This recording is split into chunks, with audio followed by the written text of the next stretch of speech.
नमस्कार, स्वागत है आप सबका। मैं हूं पुनीत पाठक और आप ज़िला चौपाल कल आज और कल धमतरी में इस वक्त हमारे साथ में है।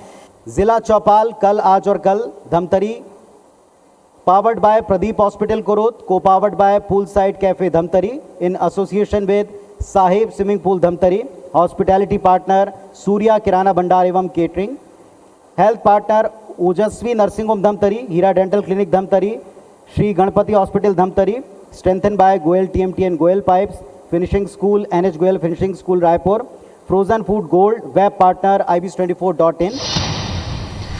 जिला चौपाल जिसका मकसद है एक ऐसा मंच तैयार करना जिस पर हम ज़िले की विकास यात्रा में ज़िला अभी कहाँ है और आने वाले पड़ाव पर पहुँचने के लिए क्या तैयारियाँ कर रहा है, इस पर एक सार्थक चर्चा करते हैं। अलग अलग ज़िलों से होते हुए आज धमतरी ज़िले में हम पहुँचे हैं, जिसे हम कह सकते हैं एक ऐसी पुण्य भूमि है जिसे कुदरत ने भी खूब नवाजा है, सुंदरता दी है, संसाधन दिए हैं, और दूसरा यहाँ की सांस्कृतिक धरोहर, यहाँ की सांस्कृतिक विरासत, जो आज की तारीख में छत्तीसगढ़ सरकार का एक मूल उद्देश्य भी है कि यहाँ अपनी संस्कृति, अपने गौरव को हम आगे बढ़ाएं, चारों दिशाओं में पहुँचाएं। तो इस लिहाज से धमतरी ज़िला कल अपने इतिहास को समेटे हुए आज किस पायदान पर खड़ा है और आने वाले वक्त के लक्ष्य के लिए क्या तय कर रहा है, क्या प्लान बना रहा है, इस पर चर्चा की शुरुआत करेंगे।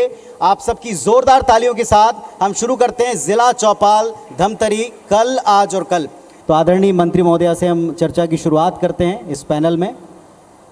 अनिला जी, जिस तरीके से प्रदेश में सरकार ने जब से कार्यभार संभाला है तब से ग्रामीण अर्थव्यवस्था पर काफ़ी ध्यान दिया है, फोकस किया है, और साथ ही साथ इस प्रदेश की सांस्कृतिक विरासत को भी संभाला, और धमतरी इस लिहाज से काफ़ी समृद्ध रहा है। यहाँ की संस्कृति, यहाँ की धरोहर, विकास, चाहे महानदी हो, चाहे यहाँ के मंदिर हों, पवित्र भूमि हो तालों की, आपका अभी तक का अनुभव क्या कहता है? प्रदेश की विकास यात्रा में, ज़िले की विकास यात्रा में ये अभी कहाँ हैं?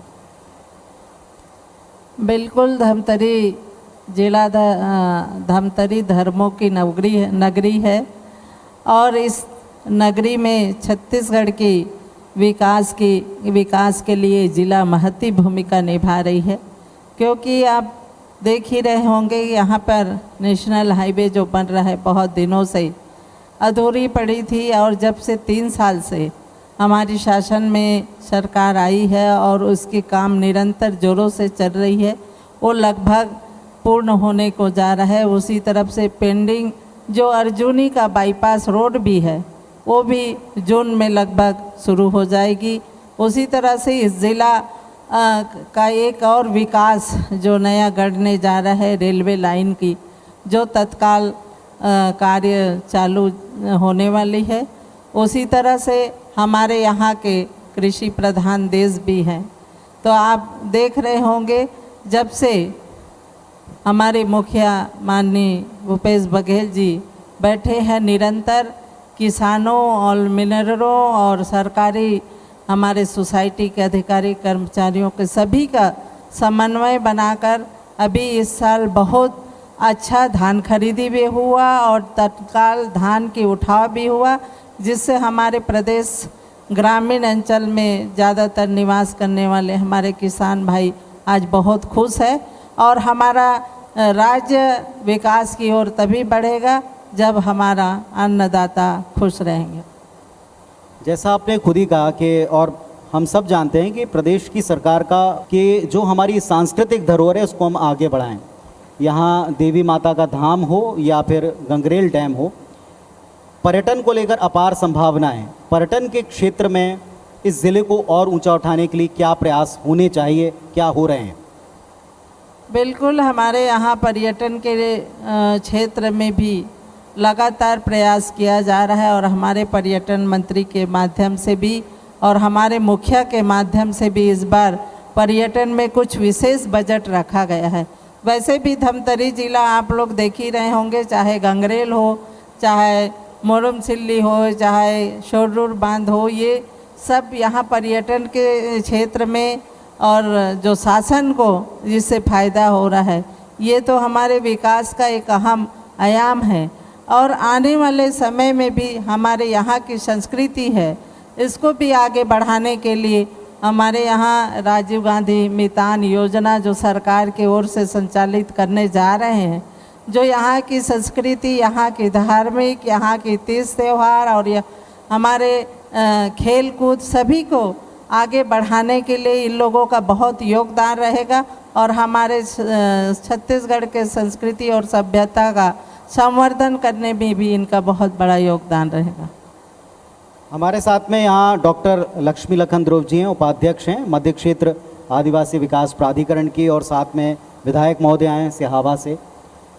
अगर हम इस पूरे क्षेत्र को और भौगोलिक परिस्थितियों को देखें तो यहाँ चुनौतियाँ कम नहीं हैं, चुनौतियाँ कम नहीं हैं इस क्षेत्र में, लेकिन विकास की संभावनाएं भी बहुत हैं। आपने क्या लक्ष्य तय किया है ज़िले के लिए, सिहावा के लिए, मूल प्रोजेक्ट जिस पर आप काम कर रही हों? सिहावा विधानसभा महानदी के उद्गम स्थल है और सप्त ऋषियों का धाम है और वनों से आच्छादित है, जंगल है, पहाड़ है, बांध है, नदी है, इन सब से संपूर्ण है क्षेत्र जो है, और आदिवासियों का बाहुल्य है। और मेरे विधायक बनने के पहले जब मैं वहाँ विकास कार्यों की स्थिति को देखा तो बहुत ज़्यादा दयनीय स्थिति थी। 15 साल में भारतीय जनता पार्टी ने चीख चीख कर कहा कि हमने विकास किया है, विकास किया है, लेकिन जब मैं लोगों के बीच गई तो प्रत्येक समाज के लोगों ने कहा कि मैडम हमको एक सामुदायिक भवन दे दो। हम सालों से मांगते आ रहे हैं, किसी ने हमको सामुदायिक भवन नहीं दिया है। उनकी छोटी छोटी जो मांगे हैं उनको मैंने सुना और मैं उसमें अपना योगदान कि हर समाज को सामुदायिक भवन मिलना चाहिए, क्योंकि आजकल हर समाज के लोग अपने सामाजिक कार्य को बहुत अच्छे से करना चाहते हैं, लेकिन उसके लिए स्थान चाहिए। गांव में क्या है, एक कमरे का घर, 2 कमरे का घर रहता है, तो जब बाराती आते हैं तो ठहरने के लिए उनको स्थान चाहिए। तो मैंने अपने कार्यकाल में 3 साल के कार्यकाल में 1-2 समाज को छोड़कर, उसको भी मुझे देना है, तो हर समाज को मैंने सामुदायिक भवन दिया। उनकी जो छोटी छोटी मांगे थी, कोर्ट की मांगे थी, परेशानियां थी, उसको मैं तुरंत हल करने का प्रयास किया और हर समाज के लोगों से संपर्क किया। और चूँकि नगरी सिहावा क्षेत्र वन से आच्छादित है तो वहाँ पर्यटन की बहुत ज़्यादा संभावना है जी, और इसीलिए हमारे माननीय मुख्यमंत्री ने जहाँ किसानों का कर्जा माफ़ किया, किसानों के कर्जा के माफ़ के साथ साथ जो है धान का कीमत 2500 रुपये दिया, उसके साथ साथ जो है उन्होंने ये समझा कि किसी भी तरह से लोग भूख ना मरे, इसलिए प्रत्येक परिवार को 35 किलो चावल भी दिया। और हमारे यहाँ बहुत अंदर के जो बच्चे हैं कुपोषित थे, उसको सुपोषण योजना के तहत सुपोषित करने का कार्यक्रम चल रहा है, क्योंकि हमारे माननीय मुखिया का कहना है कि देश की जनसंख्या, प्रदेश की जनसंख्या स्वस्थ होगी तो हम विकास के नया आयाम गढ़ेंगे तो प्रसन्नता होगी, और देश की जनता यदि प्रसन्न नहीं होगी, स्वस्थ नहीं होगी, हम बड़े बड़े बिल्डिंग बना लें, रोड बना लें, कोई मतलब नहीं। तो अपने कार्यकाल के पहले चरण में हमारे जो विधानसभा या प्रदेश की जो जनसंख्या है उनको कुपोषण से दूर करने का प्रयास किया, जिसका परिणाम है कि कुपोषण दरों में जो वृद्धि हो रही है वो ब्रेक हो गया है और दिनों दिन जो है कम हो रहा है। मैंने बताया कि पर्यटन का क्षेत्र है तो राम वन गमन पथ जी, क्योंकि भगवान राम का आगमन यहाँ हुआ था और सप्त ऋषियों का धाम है। हमारे यहाँ 7 ऋषि जो है अलग अलग पहाड़ में विराजमान हैं, तो उसको विकसित करने का बीड़ा जो है हमारे मुखिया ने उठाया है और उसके लिए कार्यक्रम दिए हैं और बजट भी दिया है। तो निश्चित तौर से आने वाले समय में महानदी के दर्शन के, महानदी मीन्स गंगरेल एक पर्यटन स्थल है, इसको दर्शन करने के बाद यदि नरहदा जाते हैं और नरहदा के बाद जबर्रा जाते हैं और जबर्रा के बाद जो है वो सिहावा जाते हैं और सिहावा से दुधावा देखते हैं, और वापसी में माड़मसिली जबर्रा में बहुत अच्छा फॉरेस्ट है, टीक का फॉरेस्ट है, उतना सुंदर कहीं नहीं होगा जंगल। तो एक पर्यटन के क्षेत्र में काफ़ी संभावनाएं हैं, जगह जगह पहाड़ है, तो पहाड़ों में यदि हम ट्रैकिंग चालू कर दें बच्चों के लिए, तो सेना का प्रशिक्षण भी यदि वहाँ करते हैं, एक बहुत बड़ी संभावना है। तो इस ओर हमारे माननीय ने बजट दिया है, तो आने वाले समय में निसंदेह पर्यटन की दिशा में सिहावा विधानसभा विकास करेगा, ऐसी मेरी उम्मीद है। मेरी कोशिश ये रहेगी, क्योंकि मैं शिक्षा से जुड़ी हुई हूँ, तो उत्कृष्ट कोटि की शिक्षा अपने क्षेत्र के बच्चों को प्रदान करवाने का प्रयास करूँगी, और वो स्कूल बहुत ही सुंदर बन रहा है। आप कभी नगरी आएंगे तो जरूर देखेंगे, जरूर। और उसकी तारीफ एक बार भी जोरदार करेंगे। तालियां इस बात पर होना चाहिए, क्योंकि ये जो आत्मानंद स्कूल है, एक छोटा सा उदाहरण आपको देता हूँ। आत्मानंद स्कूलों ने आज इतना बड़ा कंपटीशन किया है कि प्राइवेट संस्थानों को इन स्कूलों को विजिट करना पड़ रहा है, जैसा मैम आप कह रही जी, हैं। जी, जी। और निश्चित तौर पर ये उनके लिए भी चुनौती है। अभी एडमिशन के लिए बहुत भीड़, कंपटीशन है एडमिशन। निसंदेह, निसंदेह। वाह जी। तो एक बार जोरदार तालियां बजानी चाहिए आपको दिल खोलकर। और माननीय मुखिया ने 2 फुट पार्क भी दिया है जी। कि गांव के बेरोजगारों की रोजगार मिले। 2 फुट पार्क के लिए हमने ज़मीन चयन कर लिया है, जैसे बजट स्वीकृत हो जाएगा वो भी बनना शुरू हो जाएगा। सड़कों की भी स्थिति बहुत ज़्यादा ख़राब थी, तो हमने जो है हमारे यहाँ से भारतमाला योजना के तहत भी सड़कें बन रही है। मेरा मगल रोड एरिया है, मगल रोड एरिया में बहुत अच्छी सड़कें चौड़ी बन रही है, पुल पुलिया का भी निर्माण हो रहा है, बांधों का, नहरों का विधानसभा है, मैंने पहले बताया। तो माननीय मुख्यमंत्री जी ने बजट में बहुत सारा किसानों को पानी आसानी से मिले। बरबांधा बांध जो 20 गांव का है, वो एकदम टूट फूट गया था, 15 साल से ये सरकार ने ध्यान नहीं दिया, अभी उसके लिए बजट में है, शामिल कर लिया गया है। चलिए, वो भी बनेगा। मैं थोड़ा सा और विस्तार में जाऊंगा, लेकिन एक आप ही की बात से मुझे मंत्री महोदया के लिए एक सवाल उपज रहा है मन में। जैसा एक सबसे बड़ा विशाल डैम जिस इलाके में हो, वो अपने आप में एक बहुत बड़ी यूएसपी है किसी भी ज़िले के पर्यटन के लिए या उसके विकास की राह पक्की करने के लिए। अभी की सरकार ह्यूमन रिसोर्स के पर, मानवीय लोगों पर, उनकी संवेदनाओं पर बहुत काम कर रही है। आप भी बहुत सौम्यता से और एक कुशल प्रशासक की तरह आप मीटिंग लेती हैं, समीक्षा करती हैं। अभी जितना भी समय बचा है, इसमें लक्ष्य आपको क्या लग रहा है? इन रिसोर्सेज को आप कैसे बढ़ाएंगे? डैम को एक पूरा एक कॉरिडोर बताया, राम मंगमन पथ हो या मंदिरों का स्वरूप हो, लोग चाहते हैं कि एक बार निकलें तो कनेक्टिव वे में घूमकर सब कुछ देख करके जाएं। क्या इस पर भी आप काम कर रही हैं? बिल्कुल, यहाँ जो गंगरेल बांध है उसमें बहुत से सोर्सेस हैं, जैसे कि अभी तो यहाँ पे नौका विहार है, यहाँ पे कॉटेज वगैरह बना दिए, उससे तो आ ही रहा है। और उसके साथ साथ रामगमन पथ का भी यहाँ से जाना है, तो उनका भी एक मंदिर तो बनना ही है। उनके साथ साथ हमारे डैम में कई ऐसे बांध है, वहाँ कई ऐसे टापूज हैं, जो टापू में भी हमारे यहाँ कॉटेज या पर्यटन या जैसे घूमने के लिए अपन नाव से जाके लोगों के लिए वहाँ पर्यटन का जगह बना दे, कुछ होटल्स वगैरह खोल दे वहाँ पे, तो वो भी हमारे शासन के लिए एक बढ़िया सोर्सेस का काम करेगा और हमारे छत्तीसगढ़ के लिए और धमतरी जिला के लिए विकास के लिए बहुत आगे बढ़ेगा। इसमें मैं शायद मुझे ऐसा लगता है, और मैं अपने मुख्यमंत्री से भी छत्तीसगढ़ के वासी, धमतरी जिला के वासियों के तरफ से निवेदन भी करूंगी, अगर वहाँ टापुओं में अगर कॉटेज या ऐसा पर्यटन स्थल के लिए घूमने के लिए जो पर्यटन में आने वाले लोगों के लिए कुछ अच्छा बन जाए तो उनके लिए भी अच्छा है और हमारी सरकार के लिए भी अच्छा है। चंद्राकर जी हैं। चंद्राकर जी, अभी की जो शासन का जो हम पूरा मॉडल देखते हैं, वो मॉडल है ग्रामीण अर्थव्यवस्था पर बेस्ड। कि आप ग्रामीण अर्थव्यवस्था को उठाएं, संवारें और उसके थ्रू बाज़ार में पैसा लेकर आएं। इस दिशा में आपको ज़िला कहाँ लगता है? अभी जब से 3.5 साल से आदरणीय हमारे प्रदेश के मुखिया भूपेश बघेल जी का सरकार का गठन हुआ है, उसके बाद से लगातार सभी वर्गों के हित के लिए सरकार फैसला लेते जा रही है, चाहे वो महिला के लिए हो, चाहे समूह के माध्यम से, बिहान के माध्यम से। जैसे हमारे धमतरी जिला में सी मार्ट का अभी खोला गया है चटौद में, जहाँ पर जो भी महिलाएं जो प्रोडक्ट बनाती है उस प्रोडक्ट को बेचने के लिए एक मार्ट का, जैसे कॉर्पोरेट बिजनेस में कोई भी सामानों को बिक्री के लिए एक बड़ा एक स्टोर खोला जाता है, उस स्टाइल में आज यहाँ पर हमारे छत्तीसगढ़ सरकार के द्वारा सी मार्ट का यहाँ पर आयोजन बनाया गया है, जिसका बहुत जल्दी शुभारंभ होना है। और उसमें सभी जो समूह की बहनें हैं जो अपनी प्रोडक्ट बनाते हैं उसको बेच सकते हैं वहाँ पर।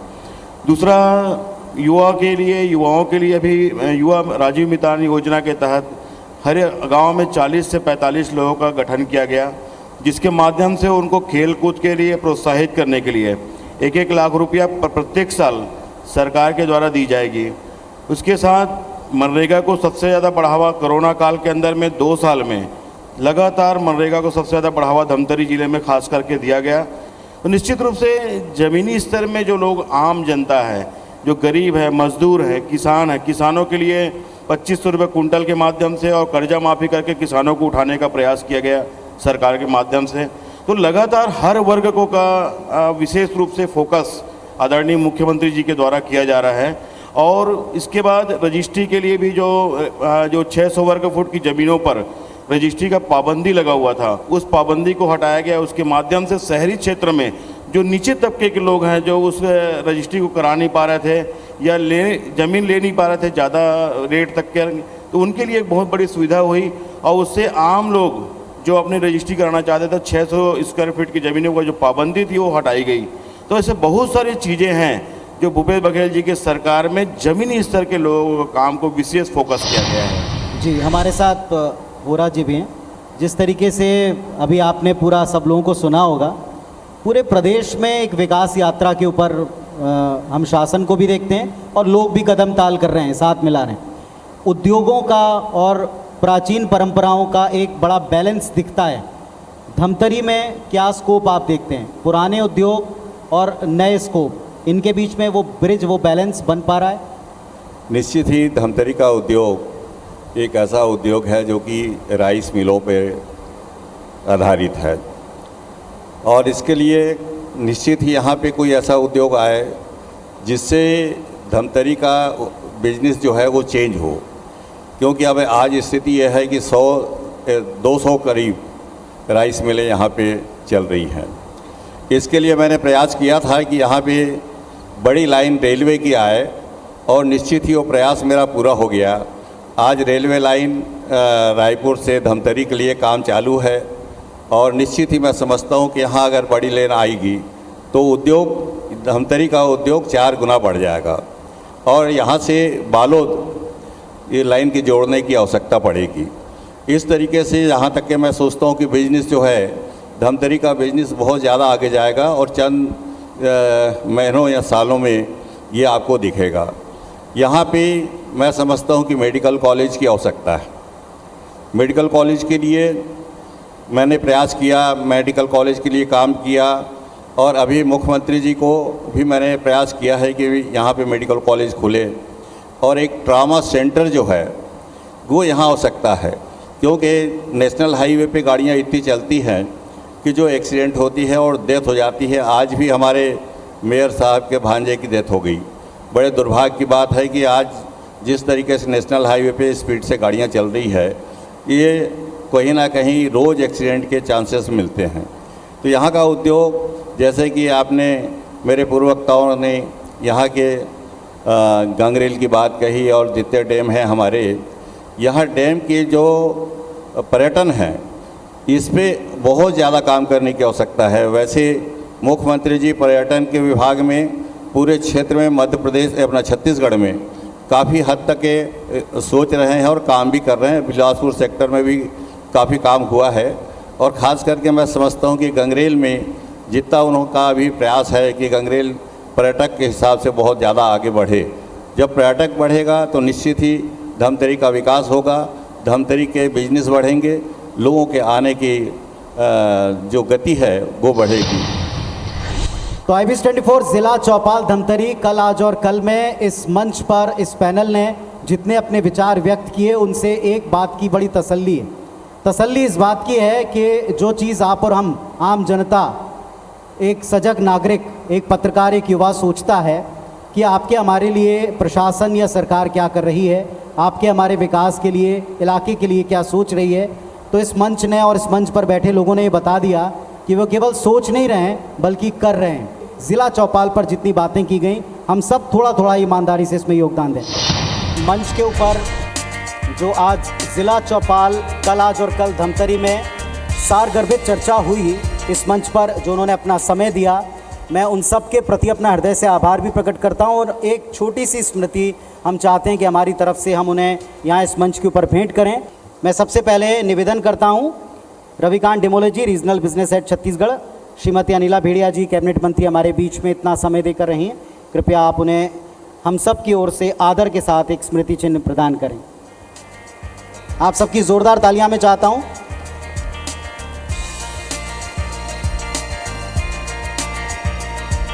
डॉक्टर लक्ष्मी लखन ध्रुव जी हैं हमारे बीच में मंच के ऊपर। मैं सुभाष साहिब जी, IBS 24 संवाददाता धमतरी, उनसे रिक्वेस्ट करता हूं कि आप, उन्होंने जो हमें इतना समय दिया, हम सब की ओर से आज की संध्या की स्मृति उन्हें प्रदान करें।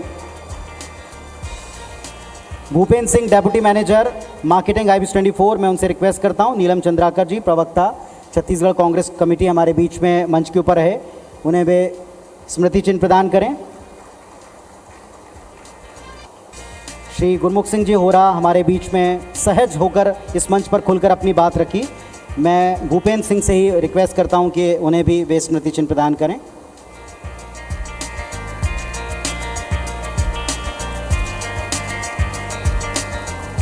और मंच पर आमंत्रित करता हूं डॉक्टर प्रदीप साहू जी, डायरेक्टर हैं प्रदीप हॉस्पिटल कुरुद से, हमारे मजबूत साथी रहे। आप सबकी जोरदार तालियां मैं चाहूँगा। Doctor Pradeep Sahu, director Pradeep hospital Kurud.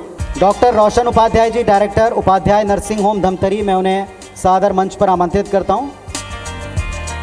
साहेब स्विमिंग पूल संचालक आशीष साहेब जी को मैं आदर से मंच पर आमंत्रित करता हूं। अपनी संस्थाओं से लगातार क्षेत्र के विकास में योगदान दे रहे हैं डॉक्टर राहुल कोठारी जी, डॉक्टर राहुल ठाकुर साहब, डायरेक्टर ओजस्वी नर्सिंग होम, मैं आदर के साथ उन्हें भी मंच पर आमंत्रित करता हूं। सूर्या किराया भंडार एवं केटर संचालक महावीर मिश्रा जी को मैं मंच पर आमंत्रित करता हूं। मैं एक बार पुनः आप सभी आदरणीय अतिथियों का समय देने के लिए आभार प्रकट करता हूं। बहुत बहुत धन्यवाद, बहुत बहुत आभार आपका। श्रीमती अनिला भेड़िया जी, कैबिनेट मंत्री, डॉक्टर लक्ष्मी ध्रुव जी, नीलम चंद्राकर जी, आप सभी का, होरा जी, आप सभी का बहुत बहुत आभार, धन्यवाद।